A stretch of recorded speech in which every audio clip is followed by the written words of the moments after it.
नमस्कार दोस्तों, आज हम कक्षा 8वीं का दूसरा पाठ विलस्वानी न कदापि में श्रोता का अतिरिक्त अवकाश पर चर्चा करेंगे। तो आइए शुरू करते हैं। प्रश्न नंबर 1, एक पदेन उत्तर अर्थात एक पद में उत्तर दीजिए। प्रश्न नंबर 1, खरन खर क आशित अर्थात खरन खर कौन था? इसका उत्तर है सिंह अर्थात शेर। श कुत्र वसति स्म, वो कहाँ रहता था? वो यानी शेर कहाँ रहता था?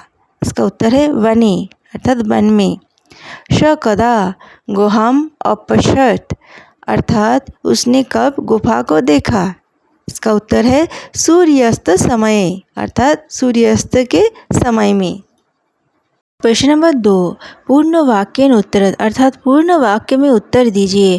गुहाम दृष्ट्वा सिंह किम अचिंत्यत अर्थात गुफा को देखकर शेर ने क्या सोचा? इसका उत्तर है नूनम एतस्यां गुहायां रात्र कोऽपि जीव आगच्छति, निश्चित इस गुफा में रात्रि में कोई अवश्य प्राणी आता है।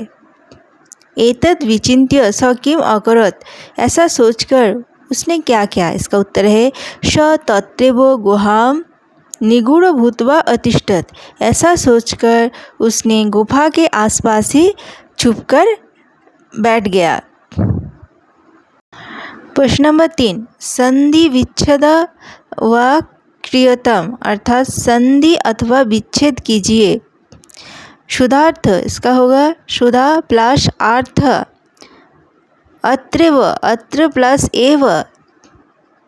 प्रश्न नंबर 4, मंजूषातः समान अर्थकम पदम आदाय रिक्तस्थानी पूरयत अर्थात मंजूषा से समान अर्थक पद चुनकर रिक्तस्थान पूर्ण कीजिए। तो आइए मंजूषा में जो पद्य है इसका अर्थ पहले जान ले।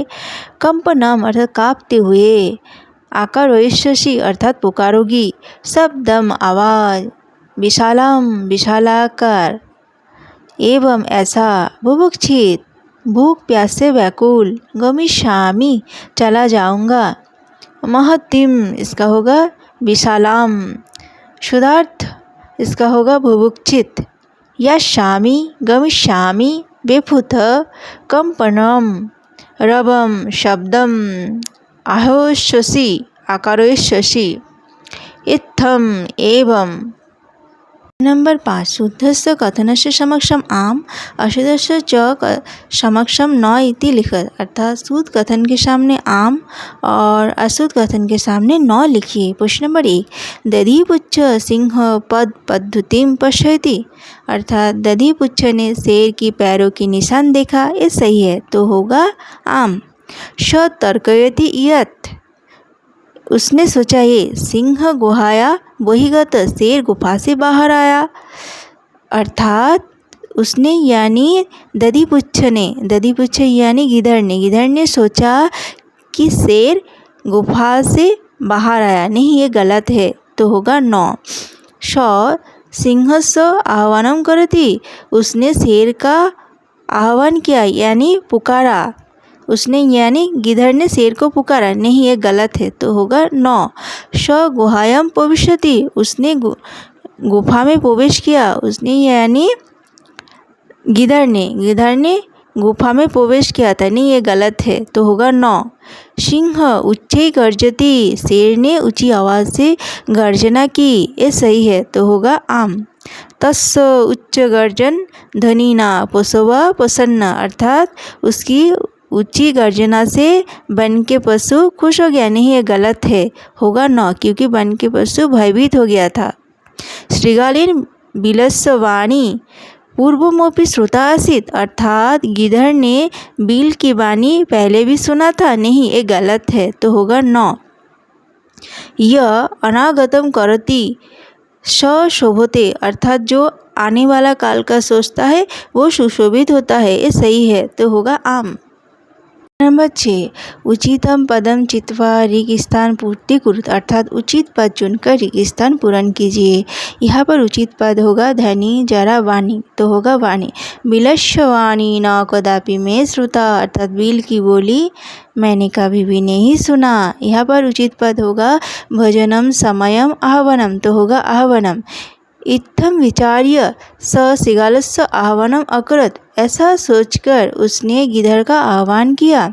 यहाँ पर उचित पद होगा आगतम, अनागतम, आह्वानम, तो होगा अनागतम।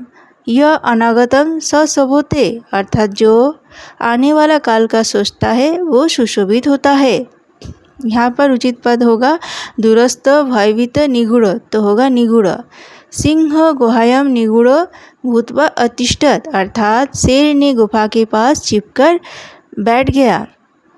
यहाँ पर उचित पद होगा विनष्टा पलायमाना भयभीता, तो होगा भयभीता। अन्य भी पशव भयभीता अभवन, अर्थात दूसरे पशु भी भयभीत हो गया। यहाँ पर उचित पद होगा वने विले गृहे, तो होगा विले।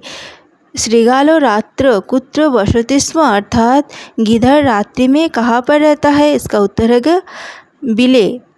सिंह गुहायम कदा आगच्छति, अर्थात शेर गुफा में कब आया, गुफा के पास कब आया, इसका उत्तर है सूर्यास्त समय। तो फ्रेंड्स, आज का पार्ट यही समाप्त होता है। उम्मीद है पार्ट आप लोगों को समझ में आया। तो जल्दी से इस वीडियो को लाइक, कमेंट, शेयर और सब्सक्राइब करें। धन्यवाद।